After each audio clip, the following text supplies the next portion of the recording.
Ok, el mensaje para el día de hoy se llama inicuo o inocuo. Vamos a leer de Primera de Juan, los primeros 2 capítulos, y vámonos de 5 en 5. Primera de Juan, los primeros 2 capítulos, de 5 en 5.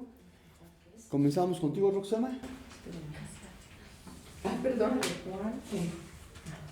De 5 en 5.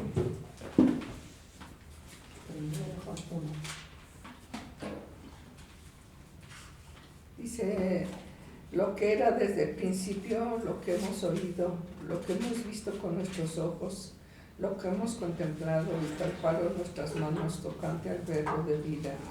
Porque la vida fue manifestada y la hemos visto y testificamos y os anunciamos la vida eterna, la cual estaba con el Padre y se nos manifestó.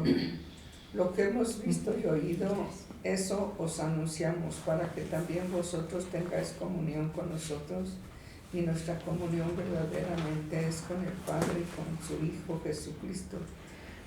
Estas cosas os escribimos para que vuestro gozo sea cumplido. Este es el mensaje que hemos oído de Él y os anunciamos. Dios es luz y no hay ninguna tinieblas en Él. Si decimos que tenemos comunión con Él y andamos en tinieblas, mentimos y no practicamos la verdad. Pero si andamos en luz como Él está en luz, tenemos comunión unos con otros, y la sangre de Jesucristo, su Hijo, nos limpia de todo pecado. Si decimos que no tenemos pecado, nos engañamos a nosotros mismos, y la verdad no está en nosotros. Si confesamos nuestros pecados, Él es fiel y justo para perdonar nuestros pecados y limpiarnos de toda maldad. Si decimos que no hemos pecado, le hacemos a Él mentiroso y su palabra no está en nosotros. ¿Sí? Hijitos míos, les escribo estas cosas para que no pequen. Y si alguien peca, tenemos abogado para con el Padre, a Jesucristo el justo.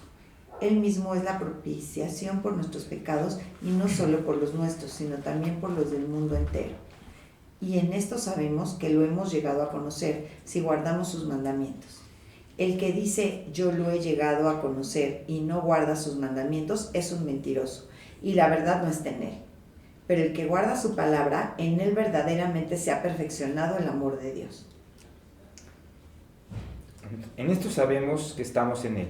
El que dice que permanece en Él debe andar como Él anduvo. Amados, no les escribo un mandamiento nuevo, sino un mandamiento antiguo, que han tenido desde el principio. El mandamiento antiguo es la palabra que han oído. Por otra parte les escribo un mandamiento nuevo, el cual es verdadero en Él y en ustedes, porque las tinieblas van pasando y la luz verdadera ya está alumbrando. El que dice que está en la luz y aborrece a su hermano, está aún en tinieblas. El que ama a su hermano permanece en la luz y no hay causa de tropiezo en él. ¿En cuánto quedaste? 11. Es que me perdí. Empiezas con 11.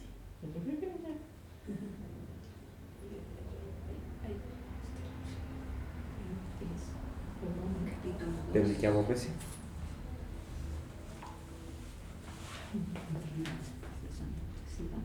Ajá, 2, 11. Aquí.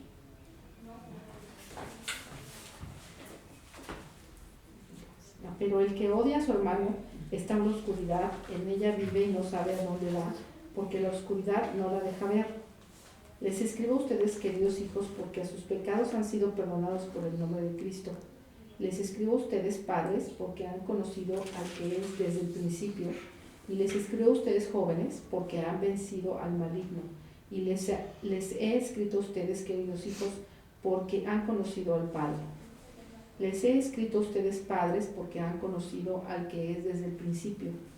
Les he escrito a ustedes, jóvenes, porque son fuertes, la palabra de Dios permanece en ustedes y han vencido al maligno. No amen al mundo ni nada de lo que hay en él. Si alguien ama al mundo, el amor del Padre no está en él.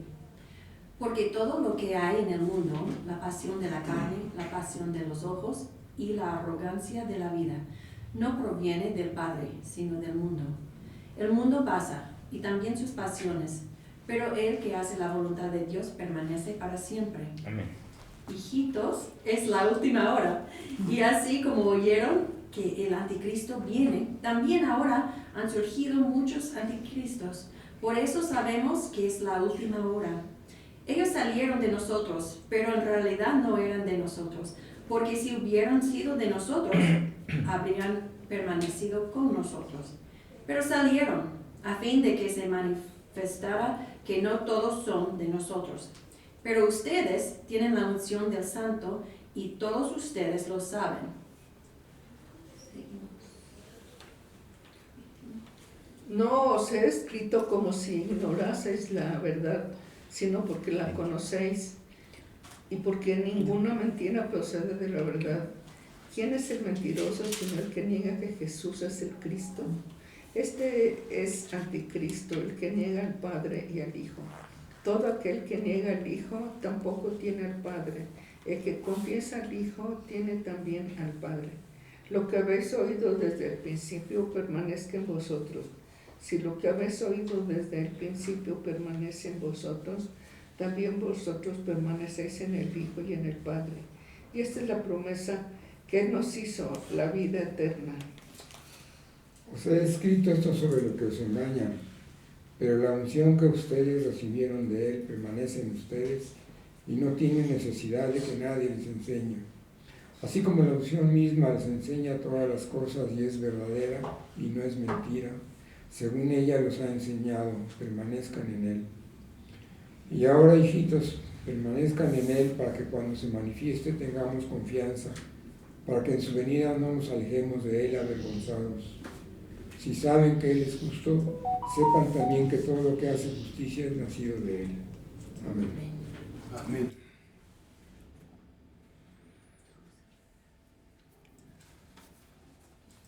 Se llama cosmovisión a la serie de presuposiciones o presunciones que sostenemos consciente o inconscientemente acerca de la constitución básica de nuestro mundo.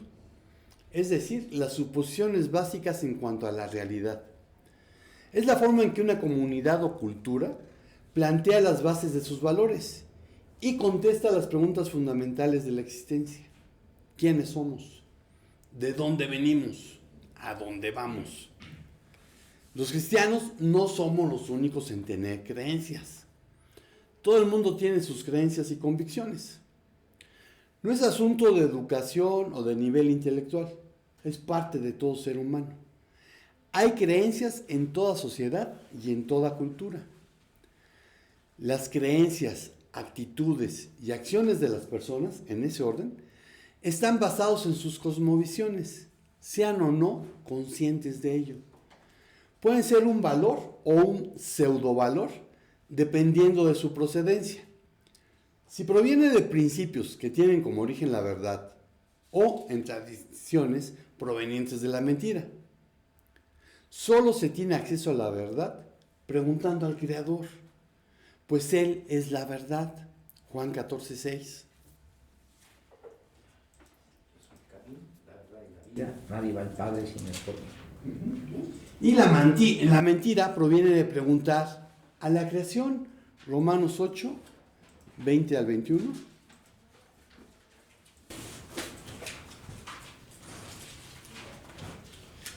Amén. Porque la creación fue sujetada a vanidad, no por su propia voluntad, sino por causa del que sujetó en la esperanza. Porque también la creación misma será libertada de la esclavitud de corrupción a la libertad gloriosa de los hijos de Dios. Amén. Así que cuando la gente dice, no, es que eso pasa en la naturaleza, a quien está consultando es a la creación, no al Creador. Porque recordemos, solamente Adán y Eva conocieron la creación tal y como fue hecha. Todos los demás hemos conocido una creación que está bajo maldición. Por lo que no puedo decir es que siempre ha sido así. No, siempre ha sido así desde que cayó bajo maldición por la desobediencia del ser humano. Aunque el concepto de cosmovisión está relacionado de manera íntima con la religión, no son lo mismo. ya que una cosmovisión proporciona a la gente sus suposiciones básicas sobre la realidad, pero la religión le da el contenido específico de esa realidad. En el cristianismo se trata de tener una relación cercana, íntima y de amor con Jesucristo, por lo que es más que una religión. El enemigo es hábil y utiliza la voraz mercadotecnia, el deseo de imitar el nacionalismo, los medios electrónicos, las redes sociales e inclusive a quienes se dicen cristianos para promover algunas fiestas, una mezcolanza o alguna fiesta nueva inventada para la ocasión. Y podemos ver cómo nuestros vecinos arreglan sus casas en concordancia a su cosmovisión, su muy particular manera de ver e interpretar el mundo.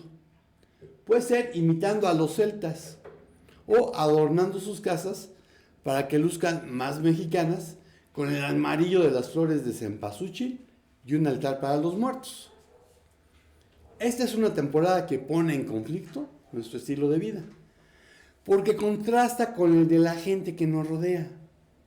No importa si en tu cultura se celebra el Halloween, el Día de Muertos o una mezcla de estos, pues las cosmovisiones celta y mesoamericana coinciden, pero no así la cristiana.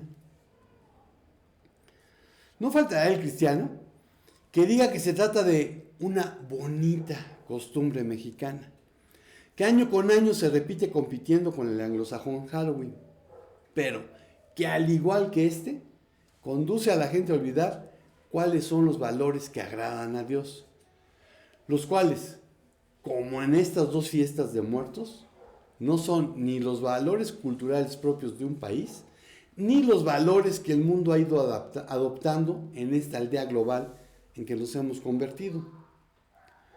No te dejes engañar con la idea de que estas fiestas son inocuas, porque no lo son. A pesar de tener un barniz de inocencia pueril, ambas son celebraciones inicuas que desagradan a Dios. Aunque haya muchos que, diciéndose cristianos sin ambajes, pasan por alto las fiestas bíblicas, pero sí son capaces de inventarse una nueva para competir, reclamar, dirán algunos, estas fechas que el mundo dedica a la muerte. El problema con ellos es que son analfabetos bíblicos y por ende son incapaces de discernir entre aquellas cosas que le agradan a Dios y las que no, por lo que también son víctimas de falsas doctrinas y herejías que han desviado a muchos de lo que las escrituras enseñan. Y veamos, Biblia en mano, algunas de estas doctrinas que parecen inocuas, pero son verdaderamente inicuas. Y la primera que quiero tocar es el universalismo. Universalismo.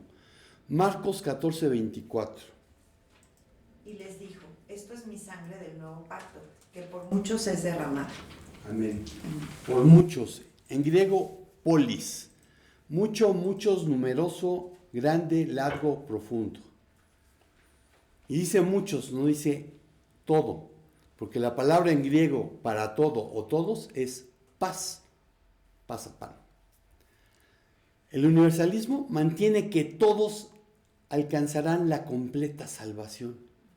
Hubo algunos teólogos de la iglesia de los siglos II y III, como Clemente, que vivió del 150 al 215 después de Cristo, y Orígenes, que vivió del 185 al 254 después de Cristo, que desarrollaron la idea del universalismo, que en Alejandría, de donde provenían ellos, se presentó como apocatastasis, es decir, restauración. Numerosos teólogos de esa época fueron influidos por la idea de que Dios al fin salvaría a todos. Estas creencias tomaron diversas formas, pero no se definieron bien hasta épocas más recientes, sobre todo a partir del siglo XIX. El universalismo adoptó una filosofía humanista, pero los universalistas de épocas antiguas creían en milagros, lo sobrenatural, la redención, etc. Mientras que los liberales o radicales de hoy no aceptan lo sobrenatural. El universalismo representa una tradición de innegable importancia, aunque no ortodoxa, dentro de la historia del cristianismo.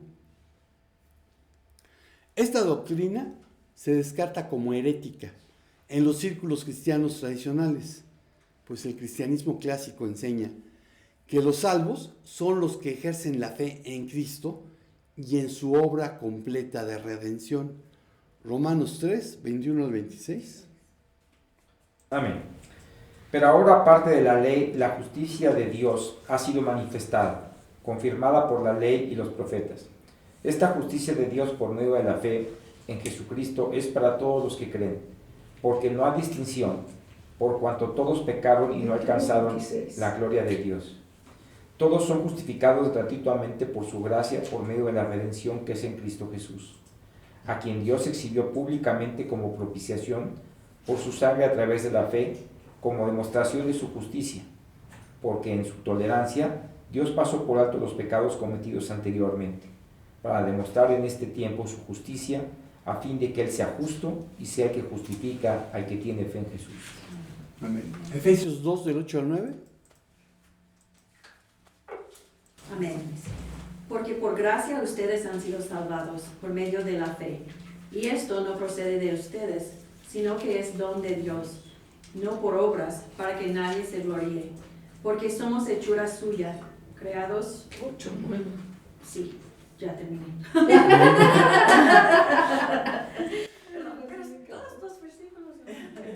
La idea fundamental del universalismo cristiano es la reconciliación universal. Es decir, que todos los humanos finalmente recibirán la salvación y eventualmente entrarán al reino de Dios a través de la gracia y las obras del Señor Jesucristo. El universalismo cristiano enseña que no existe un infierno eterno y que no era lo que Jesús había enseñado. Pero la Biblia dice otra cosa. Daniel 12, del 1 al 2.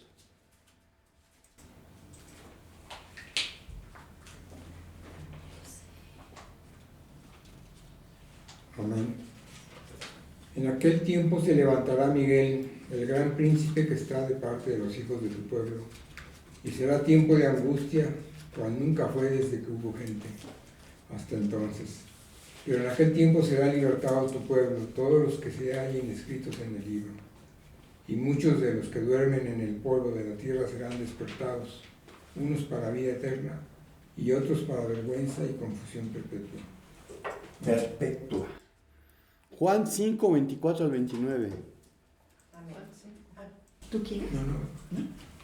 En verdad les digo, el que oye mi palabra y crea al que me envió, tiene vida eterna y no viene a condenación, sino que ha pasado de muerte a vida.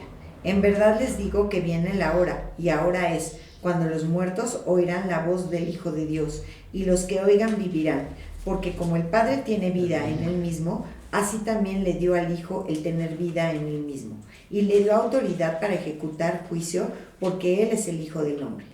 No se queden asombrados de esto, porque viene la hora en que todos los que están en los sepulcros oirán su voz, y saldrán, los que hicieron lo bueno, a resurrección de vida, y los que practicaron lo malo, a resurrección de juicio. Amén. Amén. Mateo 25. Debemos dividir. Sí, es mucho. Del 13 al 46. De 5 en 5. El 3 3 con dice, 16. de 5 De en 5 en 5. ¿Empieza? Ahí sí, ¿Sí? por eso. Las Entonces, insensatas... A ver, tú, Rox, empieza. entonces el reino de los cielos será semejante a 10 vírgenes que tomando sus lámparas salieron a recibir al esposo. ¿Estoy bien? Sí, 5 de ellas eran prudentes y 5 insensatas. Las insensatas tomando sus lámparas no tomaron consigo aceite, mas las prudentes tomaron aceite en sus vasijas juntamente con sus lámparas, y tardándose el esposo cabecearon todas y se durmieron. Y a la medianoche se oyó un clamor: aquí viene el esposo, salid a recibirle. Entonces todas aquellas vírgenes se levantaron y arreglaron sus lámparas. Y las insensatas dijeron a las prudentes: dadnos de vuestro aceite, porque nuestras lámparas se apagan. Mas las prudentes respondieron diciendo, para que no nos falte a nosotras y a vosotras, id más bien a los que venden y comprad para vosotras mismas. Pero mientras ellas iban a comprar, vino el esposo, y las que estaban preparadas entraron con él a las bodas, y se cerró la puerta. Después vinieron también las otras vírgenes diciendo, Señor, Señor, ábrenos. Pero él respondió, en verdad les digo que no las conozco. Velen, pues no saben ni el día ni la hora. Porque el reino de los cielos es como un hombre que al emprender un viaje llamó a sus siervos y les encomendó sus bienes. Y a uno le dio 5 talentos, 108 kilos de plata, a otros 2 y a otro 1, a cada uno conforme a su capacidad, y se fue de viaje. El que había recibido los 5 talentos, enseguida fue y negoció con ellos y ganó otros 5 talentos. Asimismo, el que había recibido los 2 talentos, 43.2 kilos, ganó otros 2. Pero el que había recibido 1 fue y cavó en la tierra y escondió el dinero de su señor. Después de mucho tiempo vino el señor de aquellos siervos y arregló cuentas con ellos. Llegando el que había recibido los 5 talentos, trajo otros 5 talentos diciendo, Señor, usted me entregó 5 talentos, mire, he ganado otros 5 talentos. Su señor respondió, hiciste bien, siervo bueno y fiel. En lo poco has sido fiel, te pondré a cargo de mucho más. Ven a compartir la felicidad de tu señor. Llegó también el que recibió 2,000 monedas. Señor, informó, usted me encargó 2,000 monedas, mire, he ganado otras 2,000. Su señor respondió, hiciste bien, siervo bueno y fiel. En lo poco has sido fiel, te pondré a cargo de mucho más. Ven a compartir la felicidad de tu señor. Después llegó el que había recibido 1,000 monedas. Señor, explicó, yo sabía que usted es un hombre duro, que cosecha donde no ha sembrado y recoge donde no ha esparcido. Así que tuve miedo y fui y escondí su dinero en la tierra. Mire, aquí tiene lo que es suyo.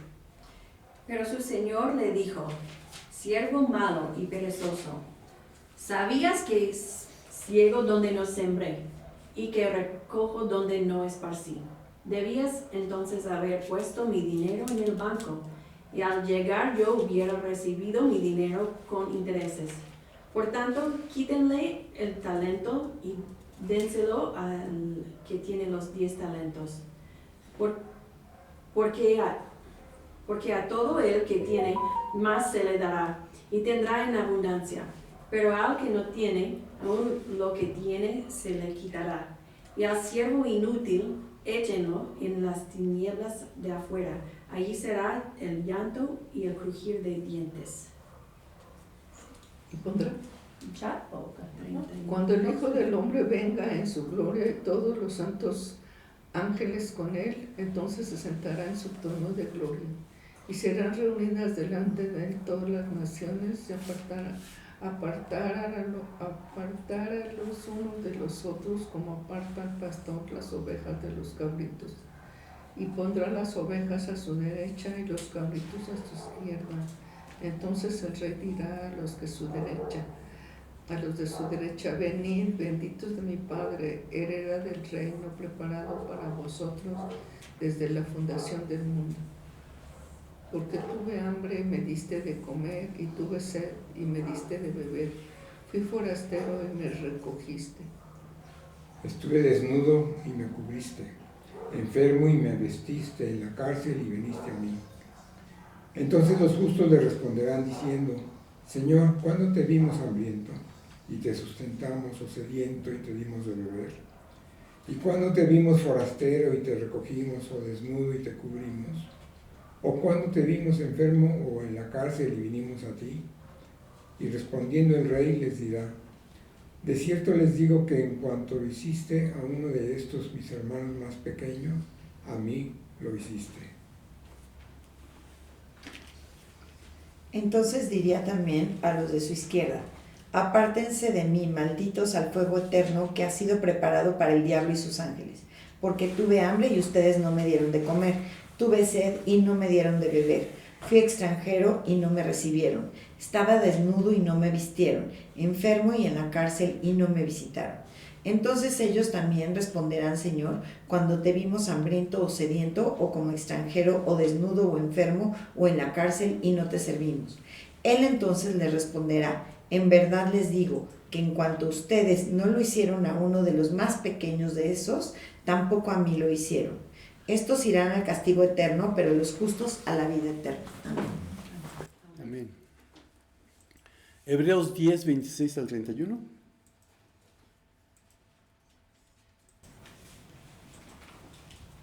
Amén.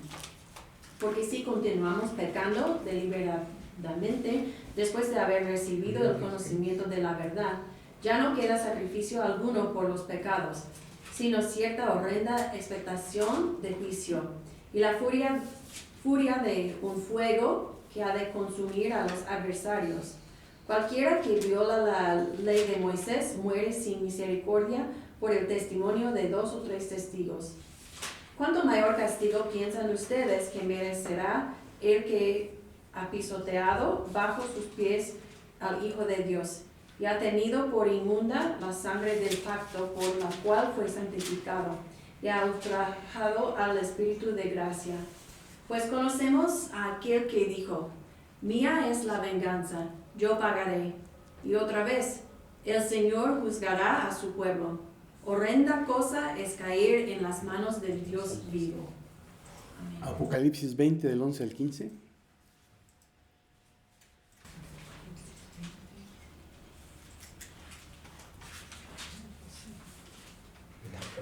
Veinte, 11, 15.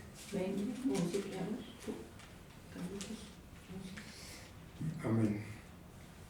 Y vi un gran trono blanco y al que estaba sentado en él, de delante del cual vieron la tierra y el cielo, y ningún lugar se encontró para ellos. Hasta el 15. Y vi a los muertos grandes y pequeños de pie ante Dios, y los libros fueron abiertos, y otro libro fue abierto, el cual es el libro de la vida. Y fueron juzgados los muertos por las cosas que estaban escritas en los libros según sus obras.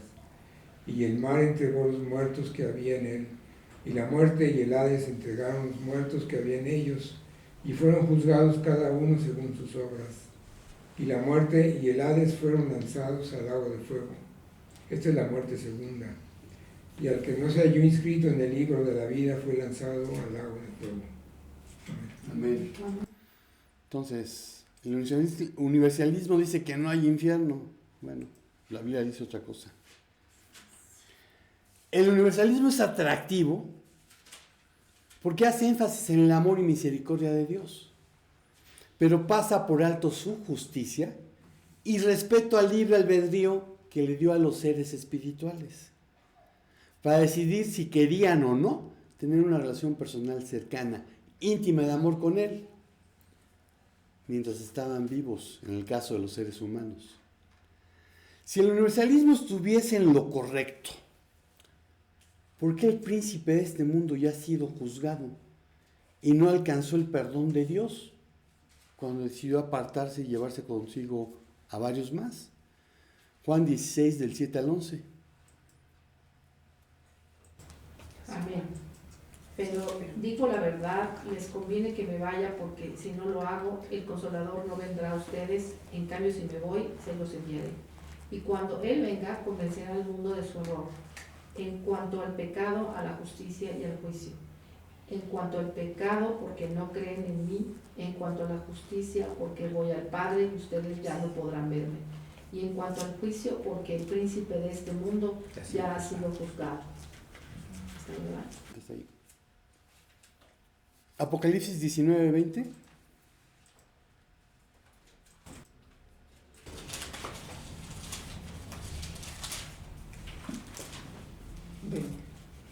Amén. Y la bestia fue apresada, y con ella el falso profeta que había hecho delante de ella las señales con las cuales había engañado a los que recibieron la marca de la bestia y habían adorado su imagen. Estos dos fueron lanzados vivos dentro de un lago de fuego que arde con azufre. Apocalipsis 20, 10.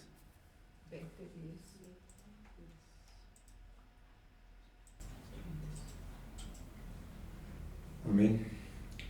Y el diablo que los engañaba fue lanzado en el lago de fuego y azufre, donde estaban la bestia y el falso profeta, y serán atormentados día y noche por los siglos de los siglos.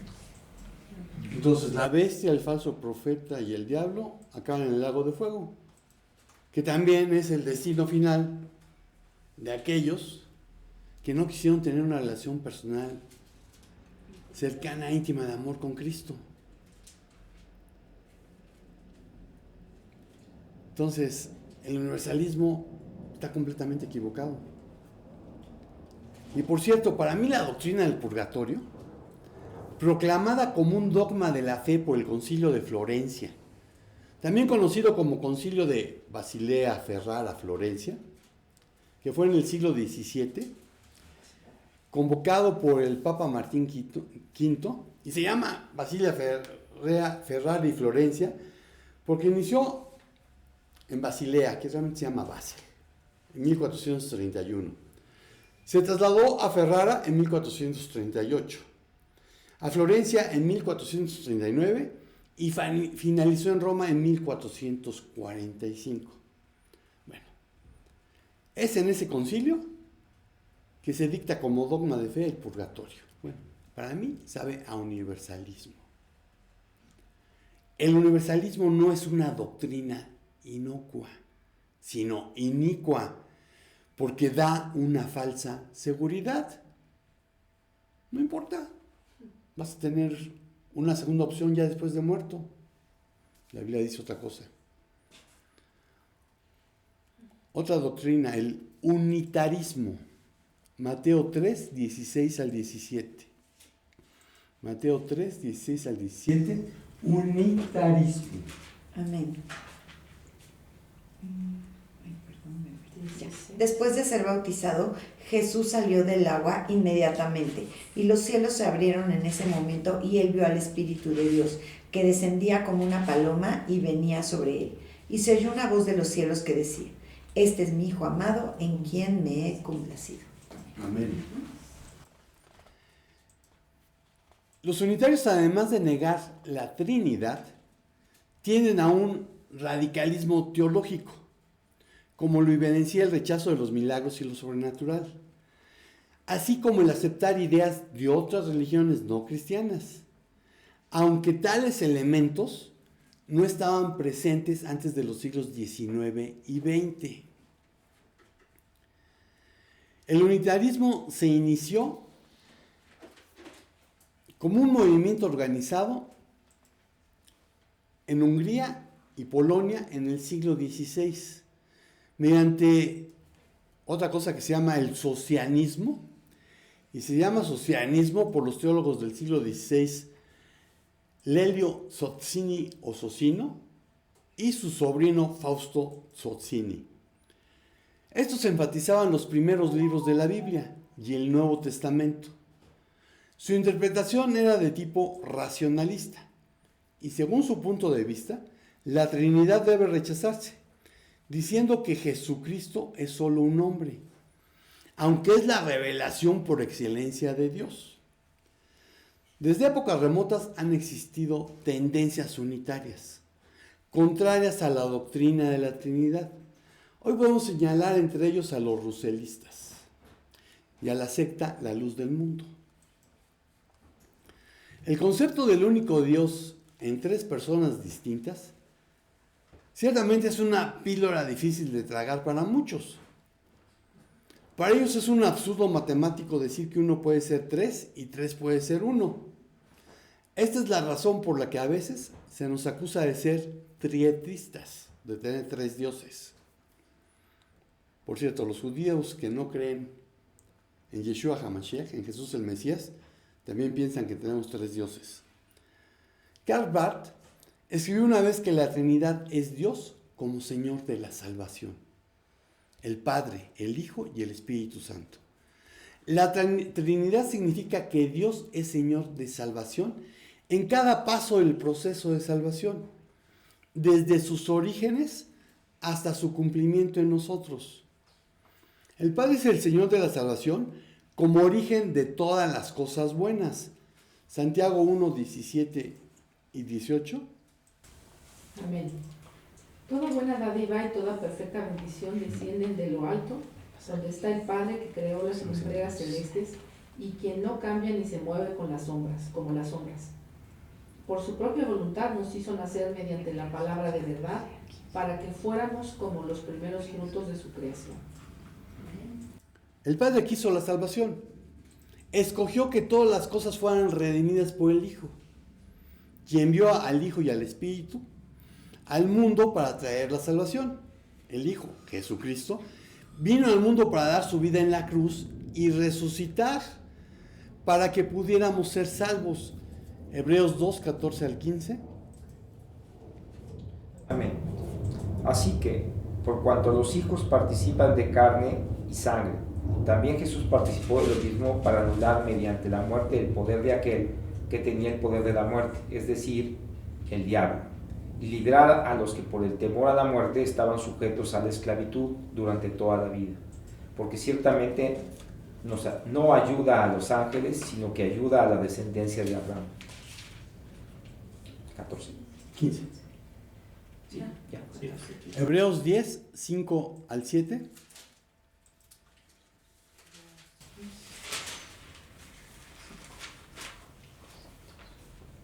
Amén. Por lo cual, entrando en el mundo, dice, sacrificio y ofrenda no quisiste, no me preparaste cuerpo. Holocaustos de expiaciones por el pecado no te agradaron. Entonces dije, he aquí que vengo, oh Dios, para hacer tu voluntad, como en el rollo del libro está escrito de mí. Amén. El Espíritu Santo asistió al Hijo en su acto de redención. Testifica a nuestros corazones de las buenas nuevas de Cristo. Y luego une a Jesús a aquellos que se arrepienten y creen. Lucas 4, 18. Amén. El Espíritu del Señor está sobre mí, porque me ha ungido para anunciar el Evangelio a los pobres. Me ha enviado para proclamar libertad a los cautivos y la recuperación de la vista a los ciegos, para poner en libertad a los oprimidos. Juan 15, 26.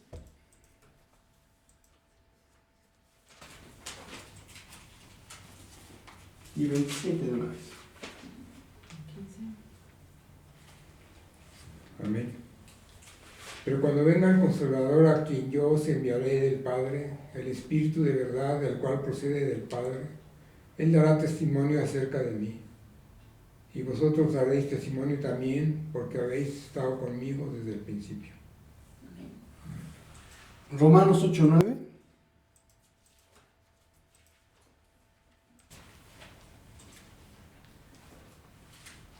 Amén.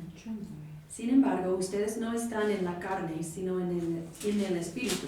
Si en verdad el Espíritu de Dios habita en ustedes. Pero si alguien no tiene el Espíritu de Cristo, el tal no es de él. Amén. El Espíritu mora en nosotros como el anticipo de la redención que está por venir en la resurrección de los muertos. Efesios 1, 13 al 14. En él también ustedes, después de escuchar el mensaje de la verdad, el evangelio de su salvación, y habiendo creído, fueron sellados en él con el Espíritu Santo de la promesa, que nos es dado como garantía de nuestra herencia, con miras a la redención de la posesión adquirida de Dios para la alabanza de su gloria. Amén.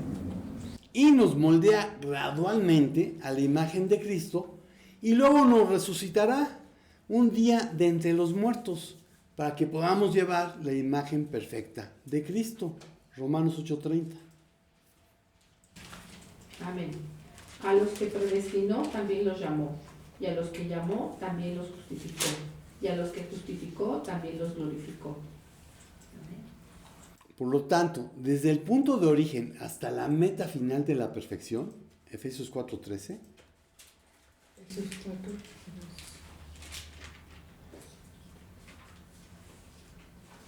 Amén.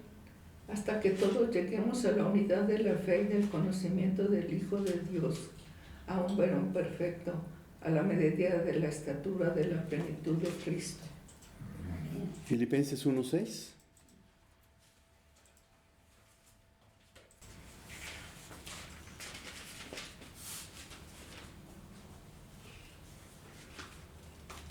Amén. Estando persuadido de esto, que el que comenzó en vosotros la buena obra, la perfeccionará hasta el día de Jesucristo. Amén. La salvación es obra de Dios y no de la humanidad. Por eso las religiones no sirven. Lo que se necesita es una relación con Cristo. Porque las religiones lo único que tienen son ritos, tradiciones. Algunas son mejores que otras, pero no me pueden llevar a Dios. Eso solamente lo puede hacer Jesucristo. Aunque es cierto que nosotros debemos cooperar libremente con la gracia de Dios para ser salvos. Pero la libertad de cooperar es por el mismo Espíritu de Dios. Juan 16, del 7 al 11. Pero yo les digo la verdad, les conviene que yo me vaya, porque si no me voy, el Consolador no vendrá a ustedes, pero si me voy, se lo enviaré. Y cuando Él venga, convencerá al mundo de pecado, de justicia y de juicio. De pecado porque no creen en mí, de justicia porque yo voy al Padre y ustedes no me verán más, y de juicio porque el príncipe de este mundo ha sido juzgado. Amén. El Espíritu Santo es el que nos convenció de que éramos pecadores. Sin el Espíritu no tendríamos la capacidad de aceptar a Cristo como nuestro Salvador o de vivir para Él. 1 Corintios 2:14. Amén. Pero el hombre natural no acepta las cosas del Espíritu de Dios, porque para él son necedad, y no las puede entender porque son cosas que se disciernen espiritualmente. Amén. Amén. Entendemos la Biblia una vez que hemos recibido a Cristo como nuestro Señor y Salvador. Una vez que el Espíritu Santo ha venido a ser morada en nosotros, cuando nos convertimos en el templo de Dios. Porque entonces el Espíritu Santo, que inspiró a los autores de la Biblia, nos la ilumina a nosotros. La salvación no es por obras, porque así nadie se puede gloriar. Es totalmente por la gracia de Dios, como dice Efesios 2:8. Amén. Porque por gracia ustedes han sido salvados por medio de la fe. Y esto no procede de ustedes, sino que es don de Dios. Amén. Este es el significado de la Trinidad. El único Dios, como Padre, Hijo y Espíritu Santo, es el único Señor de la salvación desde el principio hasta el fin.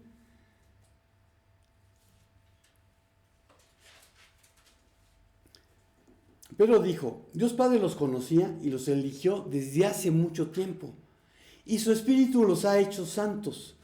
Como resultado, ustedes lo obedecieron y fueron limpiados por la sangre de Cristo. Eso viene en 1 de Pedro 1:2, si te quieres ver veriano. Karl Barth tenía razón. La teología trinitaria de la iglesia primitiva no se inclinaba principalmente a apoyar la pluralidad de Dios, sino más bien a defender la unidad de Dios. Deuteronomio 6:4.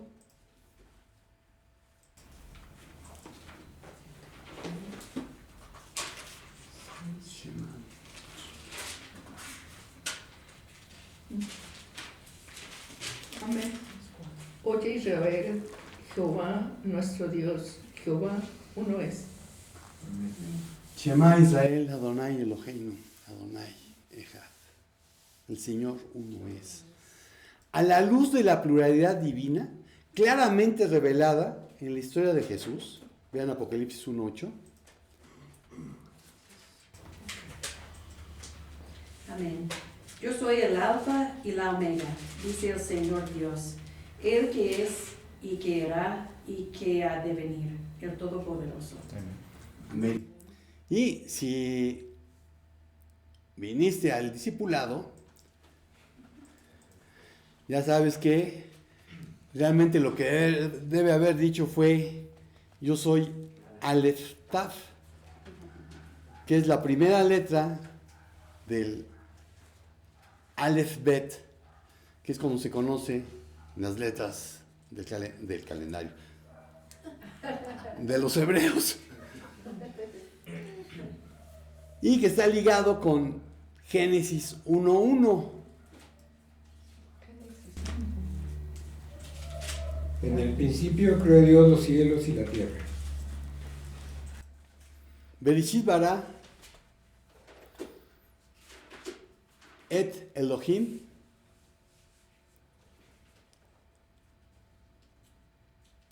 Hashamaim be'et haaretz. Y este et es el Aleph Taf que está señalando Jesús en Apocalipsis 1:8. En el principio creó Dios Aleph Taf, los cielos, y Aleph Taf, la tierra. Vean Juan 1:14. El Verbo se hizo carne y habitó entre nosotros y vimos su gloria, gloria entre nosotros, como del unigénito del Padre, lleno de gracia y de verdad. Amén. 1 Timoteo 3:16.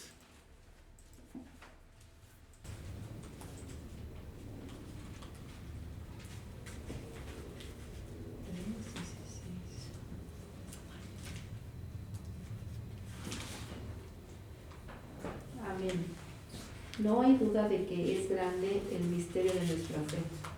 Él se manifestó como hombre, fue justificado por el Espíritu, visto por los ángeles, proclamado entre las naciones, creído en el mundo, recibido en la gloria. Y Colosenses 1, del 15 al 20.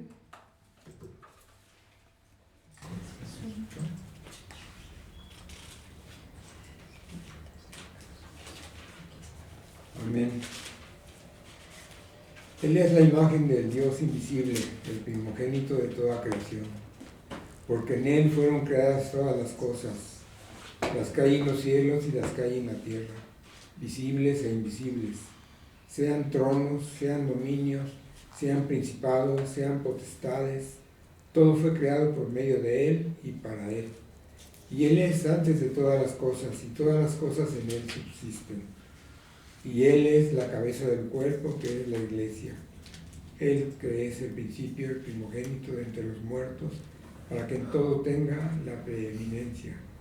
Por cuanto agradó al Padre que en Él habitase toda plenitud, y por medio de Él reconciliar consigo todas las cosas, así las que están en la tierra como las que están en los cielos, haciendo la paz mediante la sangre de su cruz. Amén. Amén. Entonces todo fue creado por Él, por medio de Él y para Él. Y como veíamos desde Génesis 1:1, el Hijo está presente en la creación. La teología trinitaria no quería principalmente decir, así es como Dios es plural, sino más bien, a la luz de las relaciones del Padre, el Hijo y el Espíritu Santo, así es como Dios es uno. Y como espera que la iglesia, que los nacidos de nuevo, seamos uno. El unitarismo no es una doctrina inocua, sino inicua, porque denigra a Cristo y al Espíritu Santo. Para los ruselistas, más conocidos como testigos de Jehová, el Espíritu no es Dios, solamente es la fuerza activa. Tercer punto, politeísmo. Éxodo 20, 1 al 3. Entonces Dios habló todas estas palabras diciendo: Yo soy el Señor tu Dios, que te saqué de la tierra de Egipto, de la casa de servidumbre. No tendrás otros dioses delante de mí. Amén. Amén.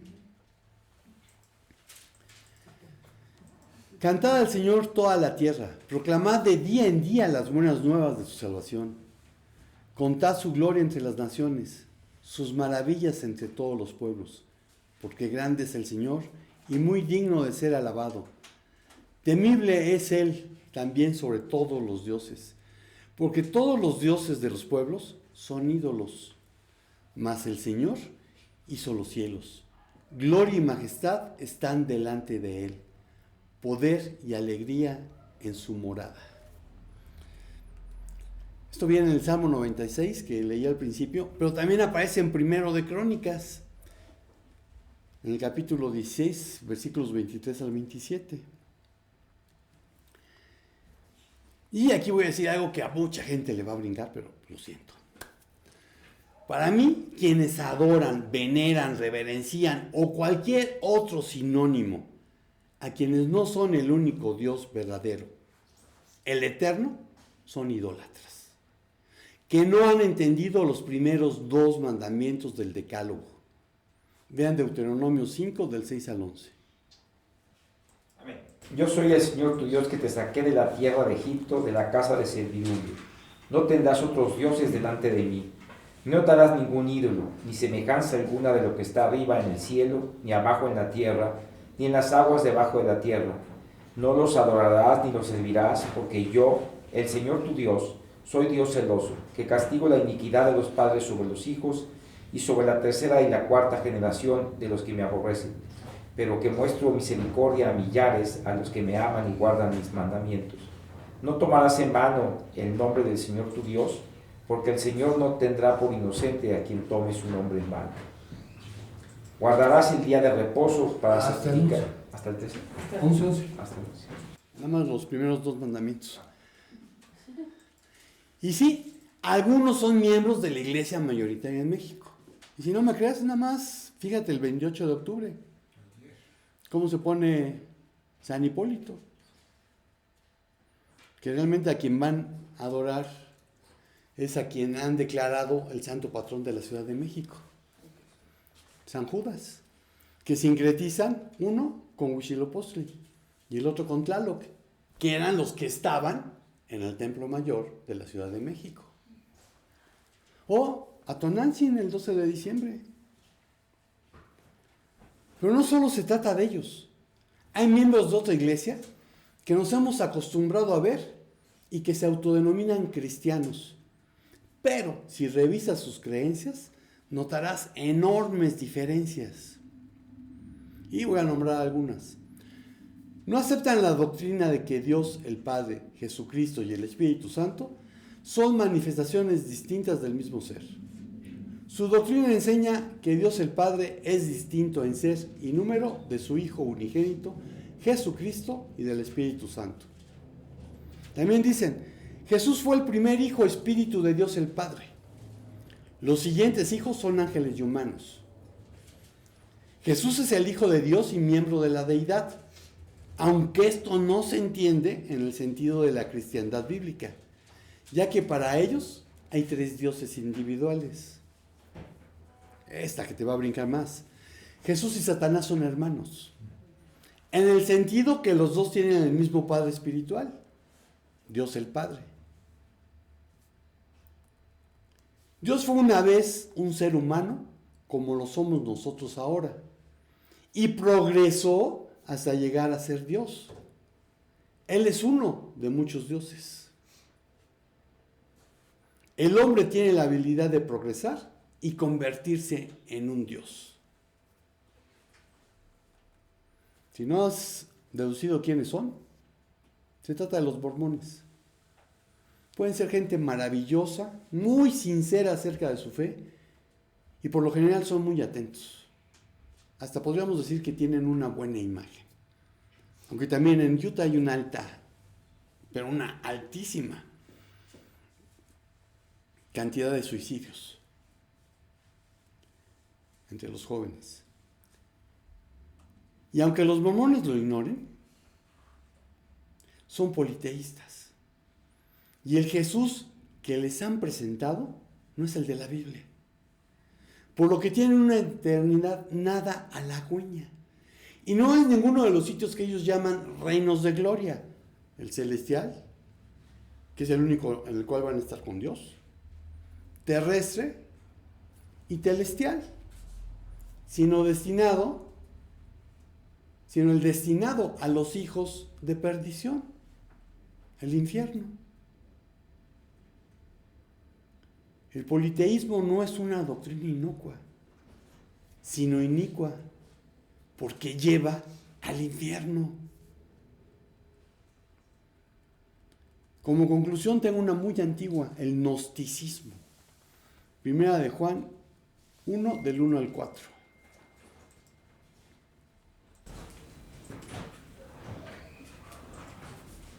Amén. Lo que ha sido desde el principio, lo que hemos oído, lo que hemos visto con nuestros propios ojos, lo que hemos contemplado, lo que hemos tocado con las manos, esto les anunciamos respecto al Verbo que da vida. Esta vida se manifestó. Nosotros la hemos visto, damos testimonio de ella y les anunciamos a ustedes la vida eterna que estaba con el Padre que se nos ha manifestado. Les anunciamos lo que hemos visto y oído, para que también ustedes tengan comunión con nosotros. Y nuestra comunión es con el Padre y con el Hijo, Jesucristo. Les escribimos estas cosas para que nuestra alegría sea completa. Amén. Amén. NBI dice alegría, que se queda corta porque lo que realmente está hablando es gozo. Y el gozo va mucho más allá de la alegría. Juan era un testigo presencial. Había escuchado los sermones de su maestro, un día tras otro, por 3 años. Sus oídos habían escuchado la voz del Padre en el monte de la Transfiguración. Sus ojos habían visto a Jesús hablando con Moisés y con Elías. A Lázaro salir de su tumba. Las tormentas violentas del lago calmarse por la orden del Señor. Sus manos tocaron incontables veces a Jesús. Olió el perfume que roció los pies de éste. Y probó el pan milagroso y el pescado con el que alimentó a las 5,000 personas. Y muchísimas cosas más. Entre ellas, haber oído latir el corazón del Maestro. Juan usa el término logos, verbo, que en griego significa palabra, discurso, expresión. Pero al usar esta palabra, su intención es señalar que el Señor Jesús es quien expresa y revela el carácter de Dios. Pues como logos, el Señor Jesús es la substancia y expresión de la mente de Dios con respecto al hombre. Algunos eruditos han sugerido que probablemente Juan tomó este término del vocabulario filosófico griego. Y aunque muchos filósofos, desde Heráclito, que vivió del 540 a.C. al 480 a.C., en adelante hablaron de logos, en el sentido de discurso doctrinal, o Parménides, que vivió del 514 al 470 a.C., quien lo usaba refiriéndose a la actividad pensante, y hubo otros pensadores como Crisipo, del 279 al 206 a.C.,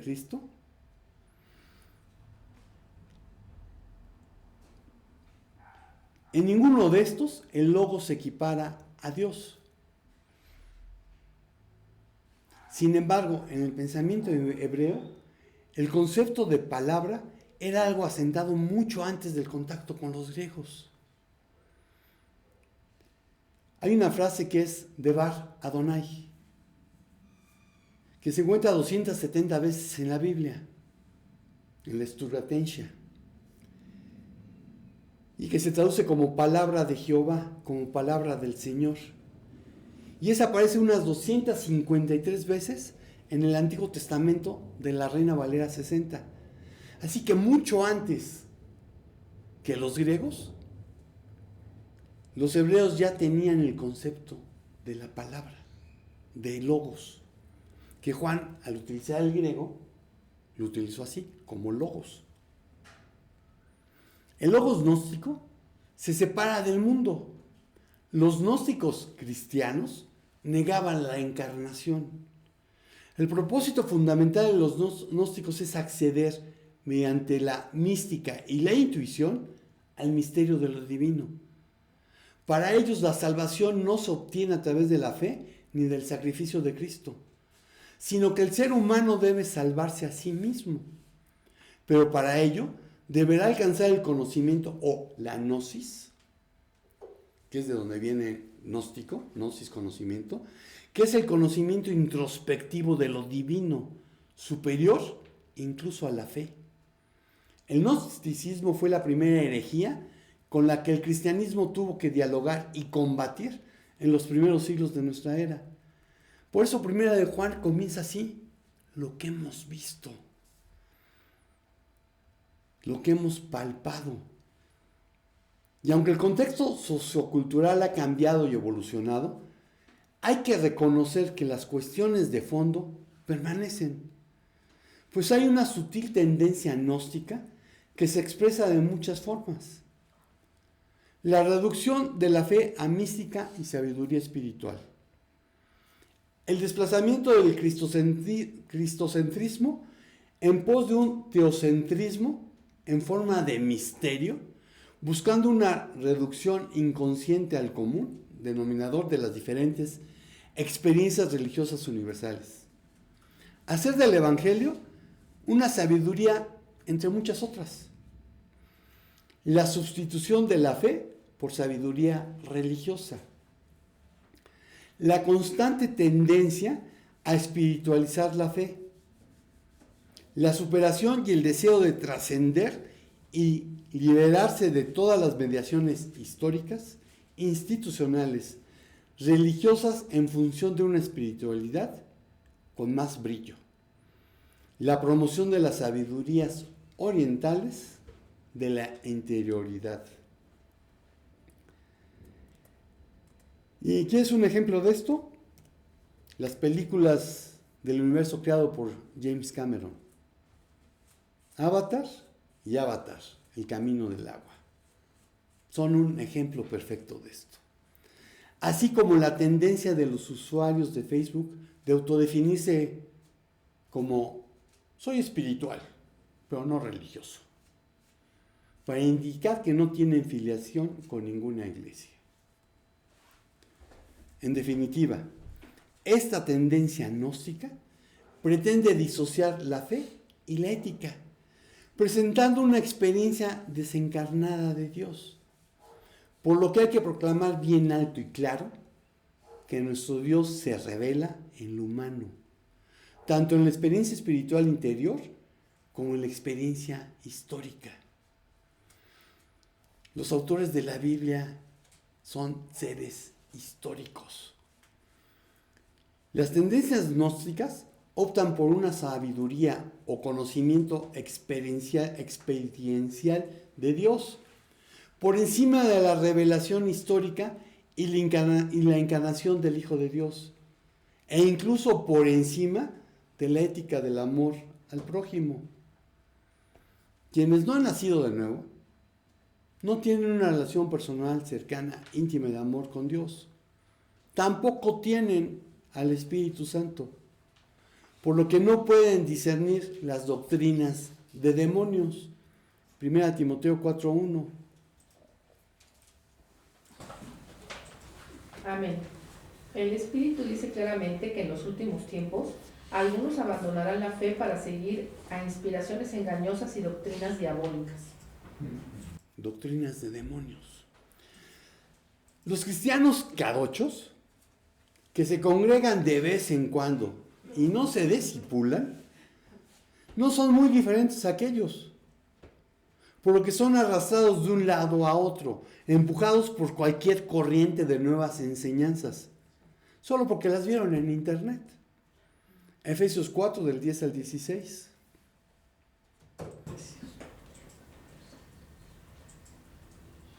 Amén.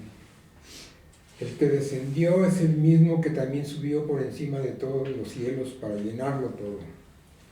Y él mismo constituyó a unos apóstoles, a otros profetas, a otros evangelistas, a otros pastores y maestros, a fin de perfeccionar a los santos para la obra del ministerio, para la edificación del cuerpo de Cristo, hasta que todos lleguemos a la unidad de la fe y del conocimiento del Hijo de Dios, a un varón perfecto, a la medida de la estatura de la plenitud de Cristo, para que ya no seamos niños fluctuantes llevados por doquiera de todo viento de doctrina, por estratagema de hombres que para engañar emplean con astucia las artimañas del error, sino que siguiendo la verdad en amor crezcamos en todo, en aquel que es la cabeza, esto es Cristo, de quien todo el cuerpo, bien concertado y unido entre sí por todas las coyunturas que se ayudan mutuamente, según la actividad propia de cada miembro, recibe su crecimiento para ir edificándose en amor.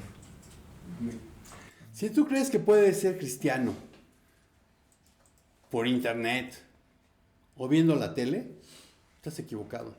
El cristianismo se vive en comunidad. Y es un compromiso de los unos con los otros, de edificarnos mutuamente, mediante el don que hemos recibido. Es un compromiso que incluye congregarnos, que incluye discipularnos, incluye diezmar, incluye ofrendar, pero sobre todo incluye servirnos los unos a los otros, extender hasta lo último de la tierra el reino, hacer discípulos, cumplir con la gran comisión. No es solamente leer la Biblia y estar feliz en tu casa. El gnosticismo, el politeísmo, el unitarismo y el universalismo no contienen doctrinas inocuas, sino inicuas. Hay muchas más, pero en vez de querer conocer cada una de ellas, esfuérzate por conocer no lo que dice tu pastor, no lo que dice tu iglesia, no lo que dice tu denominación, sino lo que dice la Biblia. Y concluyo con una pregunta. ¿Puedes discernir lo inocuo de lo inicuo? Amén. Amén. Y Señor, pues te damos muchas gracias porque tu palabra es verdad, porque tú eres la verdad y porque nos has permitido conocerte para ser libres. Y pedirte por todos aquellos que todavía siguen cegados por el enemigo, que todavía siguen presos de los lazos del diablo, para que puedan conocer a Jesús como su único y suficiente Salvador personal, para que puedan ser libres y tener temor solamente a Dios, dejar de tenerle miedo a un pobre diablo que ya ha sido derrotado, y el cual, si estamos obedeciendo, no puede hacernos más de lo que el Señor le permita. Gracias por tu amor, Señor. Gracias por tu cuidado. Y Señor, aprovechando para pedir por aquellos hermanos nuestros que están padeciendo en Guerrero. Para pedirte, Señor, que nos muestres cómo sostener la cuerda. Cómo podemos mostrar tu amor a todos nuestros hermanos.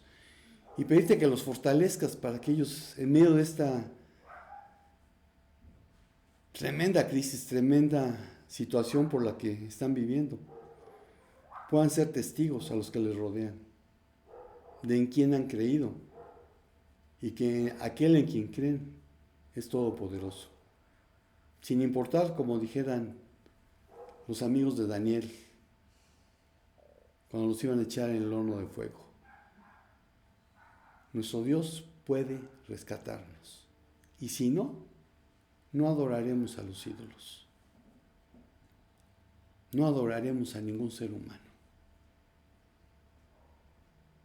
Muéstranos cómo soportar la cuerda. Y también pedirte por aquellos que están padeciendo el hambre y la guerra de la tribulación.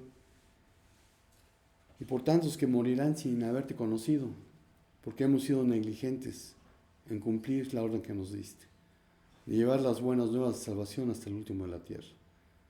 Perdónanos por ellos y pon en nosotros el querer como el hacer, por tu buena voluntad. En el nombre de Jesús. Amén. Amigos y hermanos de internet, estamos despedidos y pues te invito a que conozcas la Biblia, a que te congregues en donde se predique la palabra de Dios y a obedecerla. Shalom, shalom.